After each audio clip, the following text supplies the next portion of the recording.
I've always been fascinated by abandoned houses. There's something about them that's so eerie and intriguing. I love to imagine the lives that were once lived in those walls, the laughter and joy that once filled those rooms. One day, I was exploring an abandoned neighborhood when I came across a small, dilapidated dollhouse. It was nestled in the overgrown weeds, its paint peeling and its windows boarded up. I couldn't resist the urge to go inside. As I stepped through the broken front door, a chill ran down my spine. The air was thick with dust, and there was a strange smell that I couldn't quite place.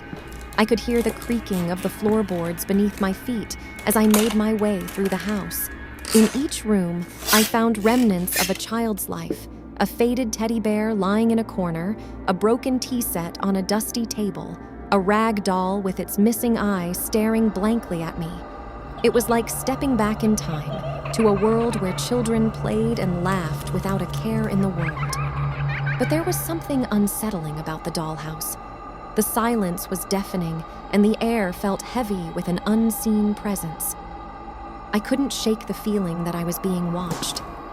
As I reached the attic, I heard a soft whimper. I followed the sound to a small room at the back of the attic. There, in the corner, I saw a little girl sitting on the floor. She was dressed in a tattered white dress, and her hair was matted and tangled.